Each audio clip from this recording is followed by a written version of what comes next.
Gamers, I'm here calling it. This is the last hard fight before the Elite Four. Doing this just a couple hours after our last Weather Gauntlet.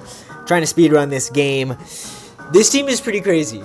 We're featuring two Pokemon that I had to evolve especially for this fight. These are Pokemon that we've encountered since the 8th Gym Leader. They're actually really, really good for this fight. Probably not for the Elite Four, but they're cool.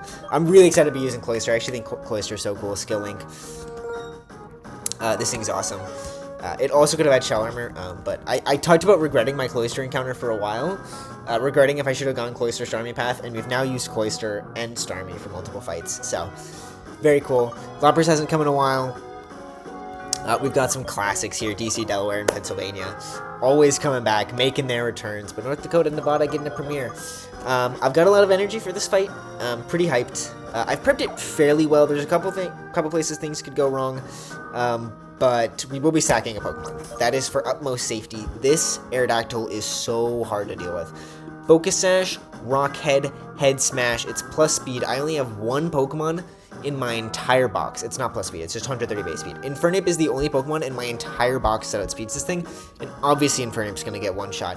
And Infernape doesn't have any multi-hit moves that could kill this thing, and it's a real problem. And I really don't like having Stealth Rocks up, because it means if I have to pivot and I have to start switching and then I take Stealth Rocks damage, it basically exponentially increases the chance I lose. Like, if something goes wrong, like something that has gone wrong in the past couple fights, we've seen many things go wrong, Stealth Rocks makes it really, really hard to play around. But also, we've got Ice types here. Stuff that just really doesn't like Stealth Rocks. And I think the strategy would have had to have been completely different, and it was just much easier going through this fight if I plan on sacking something. So, Lapras, Michigan, this is like the only fight you've come to, but you are probably going to die. You're definitely going to die. I mean, actually, there's a chance it doesn't, but it'd be pretty crazy. That being said, yeah, the whole team is at level 79. Really, the only Pokemon I don't want to overlevel are going to be... Oh, shit.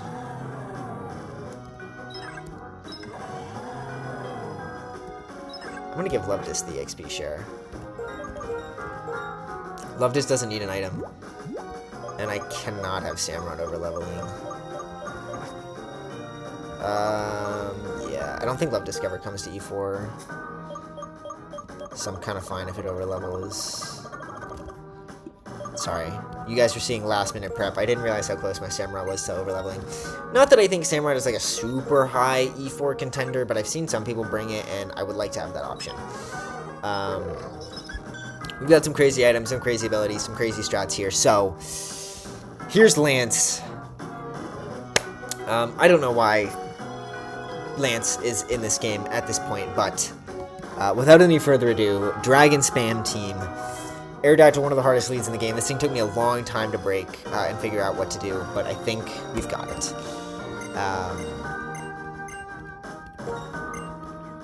Let's do it. Oh, banger, dude. Oh my god, man. I love this theme so much. I think the original one is better, but like, nostalgia, man.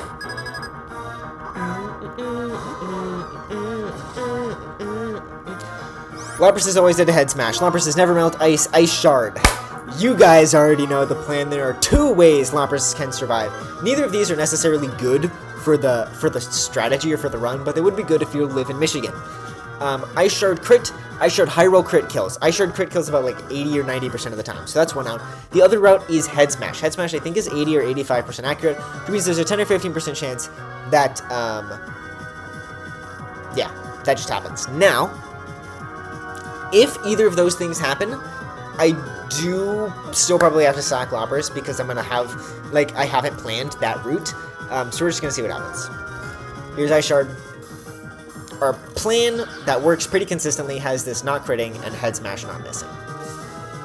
Okay? Head Smash hits. Okay. This is Rock Head, so this isn't going to do any recoil, but we've broken the Sash. Lapras, you've come to a couple fights, but you did well here. This is unfortunately the third video that we've had to sack something in a row. That makes me really sad, but that is the life of this insanely hard, like one of the hardest victory roads ever, if we're being honest. Lapras perfectly puts this thing in Expert Belt Aqua Jet range. That's Samurot's first KO. Mence. So here's a bit of an interesting situation. In this game, AI only sees the first hit of Dual Wing Beat. So, one, important to notice, Dual Wing Beat never kills me here. But, what's really important is that AI probably sees Dual Wing Beat as about a 35 to 41% kill here. Which means Outrage is actually highest power, and I expect it to click Outrage. Either one is fine. If he absolute low rolls Outrage, we could have a bit of an interesting situation, but again, we're Shell Armor, we cannot be crit. Expert Belt Ice Beam always kills. There's the Outrage. I would prefer no min roll. Min roll Outrage would be a little weird. Can't be crit here, Ice Beam always kills. Samurott picks up a double KO. The actual GOAT. This thing has been huge. Like, this thing has been so amazing late game, and it makes me so happy because so many people are Tepig stands until he dies. Alright. Okay. That was a very low roll Outrage, but we are in fact dead to every roll of Dragon Rush. Let me just make sure our defense is right. Yep. We are dead to every roll of Dragon Rush, which means this should always be Dragon Rush. Perfect switch into Love-Disc. Awesome. Even CC there would have been fine. CC was the only, like, a high roll could have put us in range of some CCs, but Love-Disc can switch into CC.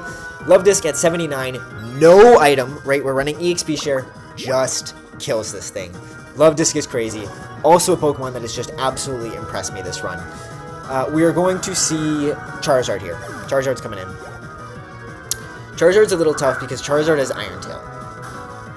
Iron Tail does about 60 to 70% of my Love-Disc, which is why we can't stand. Because obviously Charizard is Fire Dragon in this game, so we actually do resist both its stabs, but Iron Tail makes it hard.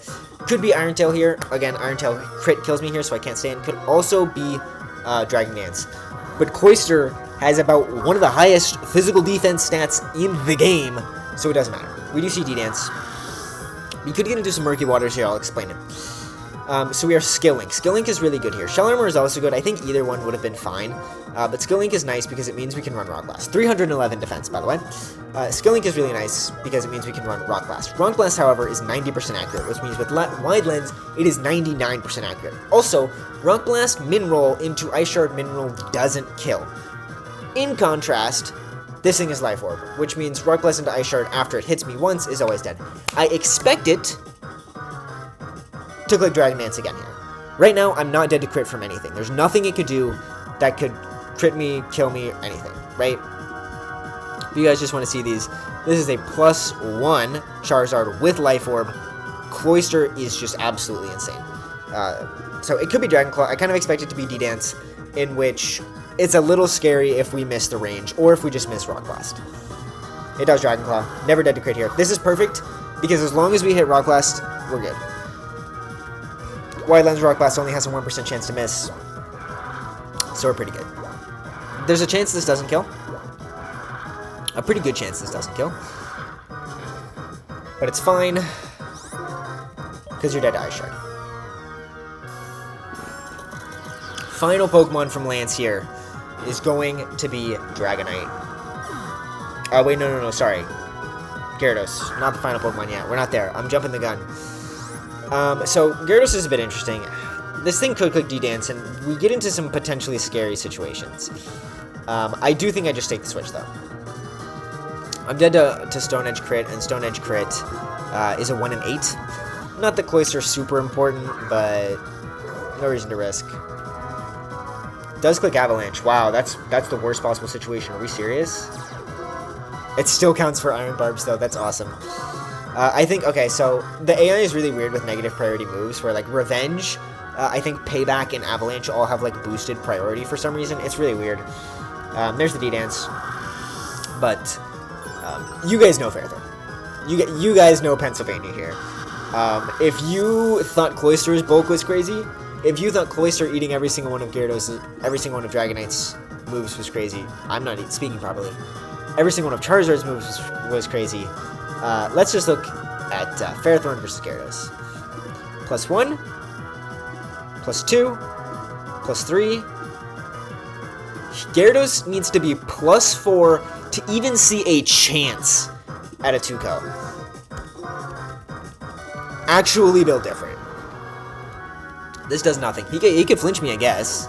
But I'm not even worried about flinch because Iron Barbs kills. Like, it's actually so funny. This thing is so broken. Alright, Dragonite's here. Last Pokemon. We already talked about Dual Wing Beat AI, which means Dual Wing Beat is about 15 to like 17% here, which means I do actually expect him to click Outrage again.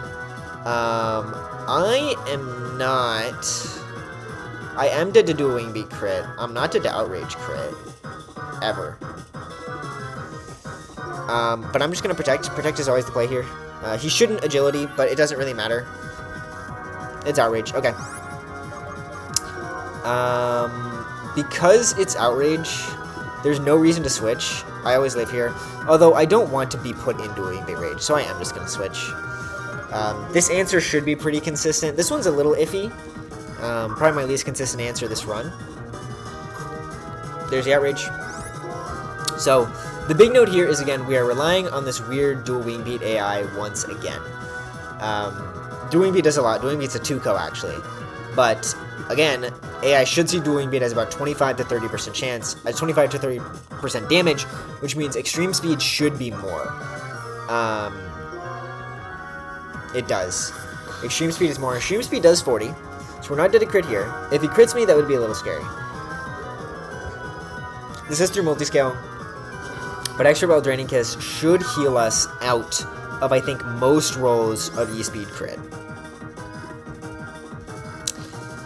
E-Speed crit max roll right now is 206. We are dead to one roll of E-Speed crit, my friends. 6.3% chance to die after 6.3%. Other thing that could happen here is he randomly clicks Dual Wing Beat, in which we're dead to crit. Okay, bro. Alright, we're fine. Yeah. Alright. That, my friends, is Lance.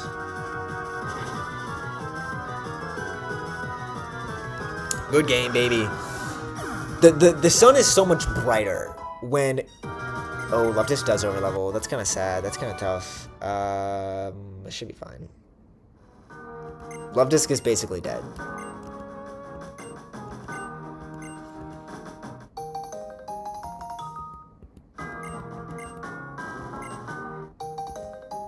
I can't use these, bro. Banned.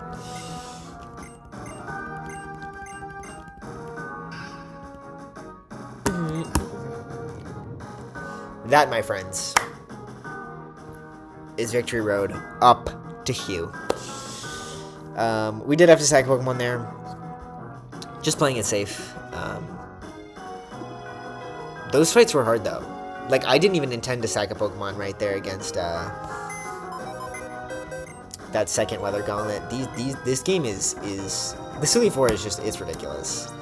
But much better that these fights are here at the end of the game, where I'm kind of fine sacking things and overleveling things, than later in the game. So, we do have one more fight. A lot of our Pokemon are really, really close to overleveling. Samurott probably can't come to that last fight. But I'm sure we can do it without DC. DC's carried this late game enough already. So, that being said, Luvdisc officially overleveled. If I had thought about the thing earlier, I could have leveled Luvdisc like halfway, so that it would have had the XP share would have leveled it up, and then it wouldn't have overleveled. But it'd be like that. Luvdisc is basically dead as stew, is what that means, though. Luvdisc cannot come to another fight ever. Which I'm hoping I won't regret, but I don't think Luvdisc is particularly good in the E4 here, and Hugh is the only mandatory fight we have left. And we've seen every single one of these Pokemon before. I bet you that Corsola is going to do good into this thing. I also bet you that Haxorus is going to do good into this thing. I bet you that Ferrothorn is going to be good here. We do have a couple interesting things. I think I've used Samurott for this in the past. This is simple, bro. What? So we'll have to figure some things out, but I'm sure we can do it. But that will be the last fight before the Elite Four. Look forward to it, and I'll see you guys then.